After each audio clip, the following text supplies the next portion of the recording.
Medical technology की मदद से देश में बढ़ते ऑर्थोपेडिक भार का समाधान करने के लिए पंजाबी बाग में सीके बिरला हॉस्पिटल ने भारत का पहला fully active robotic MIS knee replacement programme पेश किया है।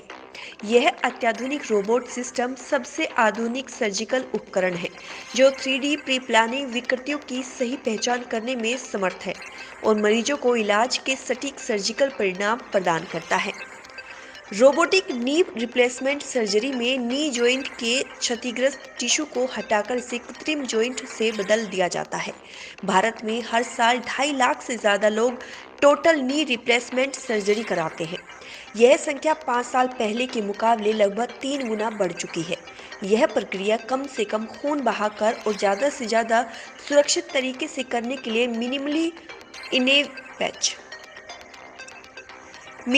इन्वेजिव सर्जिकल यानी कि MIS तकनीक के साथ फुली एक्टिव रोबोटिक सिस्टम जैसे टेक्नोलॉजी एक अत्याधुनिक प्रगति है जिसके बाद इसे दोबारा कराने की ज़रूरत कम पड़ती है। सीके बिरला हॉस्पिटल दिल्ली में ऑर्थोपेडिक्स विभाग के डॉक्टर अश्वनी मैचंद ने कहा, पारंपरिक विधियों की तुलना में यह fully active robot knee replacement surgery के क्षेत्र में बहुत फायदे प्रदान करता है। हम भारत में पहली बार MIS तकनीक को रोबोटिक्स टेक्नोलॉजी के साथ पेश कर रहे हैं। यह तकनीक यूज़र फ्रेंडली और लचीली है और सुरक्षा के साथ सटीकता प्रदान करती है। यह आधुनिक टेक्नोलॉजी मरीजों को बेहतरीन परिणाम प्रदान करती है। इसमें संक्रमण का जोखिम बहुत कम होता है और मरीज कम पीड़ा के साथ बहुत तेजी से स्वास्थ्य लाभ प्राप्त करता है। मरीज सर्जरी के कुछ ही घंटों में चलने फिरने में समर्थ हो जाता है। यह जोड़ों की समस्याओं वाले मरीजों के लिए स्थायी समाधान है। लॉन्च के अवसर पर Shri Vipul Jain, chief business officer, CK Birla hospital ने कहा कि हमें भारत में सबसे पहले नी रिप्लेसमेंट के लिए यह टेक्नोलॉजी पेश करने की खुशी है। यह अपने मरीजों के लिए आधुनिक मेडिकल इनोवेशन और तकनीकों का इस्तेमाल कर हेल्थ केयर के ग्लोबल स्टैंडर्ड प्रदान करने का लक्ष्य हासिल करने की हमारी प्रतिबद्धता का प्रमाण है। पिछले कुछ सालों में भारत में जॉइंट रिप्लेसमेंट सर्जरी कराने वालों की संख्या में बहुत तेजी से बढ़ोतरी हुई है। हमने बेहतर निदान और सटीक परिणामों द्वारा अपने मरीजों को बेहतर केयर प्रदान करने के लिए यह अल्ट्रा मॉडर्न और मिनिमली इन्वेजिव टेक्नोलॉजी लॉन्च की है। लॉन्गेविटी कितनी होगी, उसकी लाइफ कितनी बढ़ जाएगी, उसकी परफॉर्मेंस। देखिए, नी में भी बैलेंसिंग है। आप गाड़ी की सर्विस कराने जाते हैं, व्हील बैलेंसिंग होती है। हमें नहीं पता होता कि हमारा व्हील आउट ऑफ बैलेंस है, लेकिन वो जो कंप्यूटर में उसको लगाते हैं तो पहचान जाते हैं। क्यों करते हैं वो? ताकि आपके टायर का वेयर एंड टेयर कम हो। Same thing applies here. सभी जगह फिजिक्स ही है। अगर एक मूविंग पार्ट में बैलेंसिंग अच्छा रहेगा तो उसका वेयर एंड टेयर कम हो जाएगा, उसकी लाइफ बढ़ जाएगी। तो ये आप देखिए, हम हर एंगल से इसको। Ashwini Maichan, I'm Director Orthopedics at CK Birla Hospital. आज जो प्रेस कॉन्फ्रेंस करने का उद्देश्य क्या है?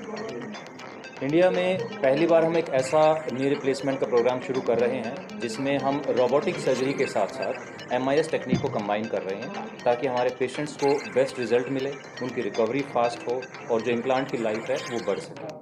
MIS टेक्निक क्या है? MIS टेक्निक मीन्स कि हम जॉइंट के आसपास के जो टिश्यूज़ हैं, whether it's muscles, ligaments and capsules, उनको डैमेज नहीं करते हैं। उससे पेशेंट की ब्लीडिंग नहीं होती है, ज़्यादा डिसेक्शन नहीं करना पड़ता है, पेशेंट को पोस्ट ऑपरेटिवली पेन नहीं होता है और उनकी रिकवरी फास्ट होती है। क्या ये टेक्निक रिप्लेसमेंट से पहले की है या रिप्लेसमेंट के बाद की है? ये जब हम एक्सपोज करते हैं जॉइंट को, दैट इज़ MIS टेक्निक। उसके बाद जो काम है वो रोबोटिक काम है। जो बोन कट्स लगाते हैं वो रोबोटिक है। आम आदमी अगर घुटने को रिप्लेस कराना चाहे तो उसका एक्सपेंसिव क्या होगा और वो कैसे बियर कर सकता है, कैसे आप सकते हैं? सर, उस चीज़ को डिपेंड करता है कि पेशेंट को क्या कॉमॉर्बिडिटीज़ हैं, यानी कि उनको कोई डायबिटीज़ है, ब्लड प्रेशर है और क्या क्या डिजीज़ हैं और उनका घुटना कितना ख़राब है, हमें कितना काम करना है, हाफ नी रिप्लेसमेंट करना है या कंप्लीट करना है, इट्स वेरिएबल। मिनिमम और मैक्सिमम खर्चा कितना आएगा सर? क्योंकि जो आदमी होता है वो करता है करते थे जनरली 2 लाख से 5 लाख के बीच में रेंज रहता है, डिपेंडिंग ऑन कि कितना काम है उसमें, कितने उसमें क्या इम्प्लांट यूज़ कर रहे हैं, किस टेक्निक से हो रहा है सारी। सर अभी तक रोबोट से आप we have already done around 20 surgeries और आगे आने वाले टाइम में जब आपसे नेक्स्ट टाइम मिलेंगे तब तक I think will be crossing hundreds. Sir जो 20 जो 20 होने से किसी को कोई शिकायत आई है, किसी को कुछ परेशानी की या नहीं nothing they are all doing well by God's grace. Group क्या रहेगा सर ज़्यादा? सर जनरली 60 to 80 के बीच में रहते हैं। जनरली जो नी रिप्लेसमेंट की एज है एवरेज यही है। हालांकि कई बार 50 से नीचे के भी पेशेंट होते हैं, समटाइम्स यू गेट पेशेंट वो 90+।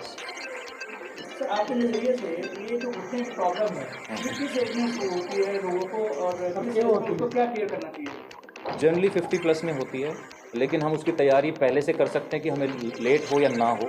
उसके लिए आपको अपनी बोन क्वालिटी अच्छा रखना चाहिए, रेगुलर एक्सरसाइज करना चाहिए, बॉडी में कैल्शियम और विटामिन डी के लेवल ठीक रखने चाहिए, और एक ओवरऑल हेल्थ यानी कि आपका वेट ज़्यादा ना बढ़े, आप एक्टिव रहें, आपको बाकी डिजीज़ हैं तो उनका प्रॉपर ट्रीटमेंट कराएं, ताकि जितनी आपकी बॉडी एक्टिव रहेगी उतने आपको जॉइंट हेल्दी रहेंगे।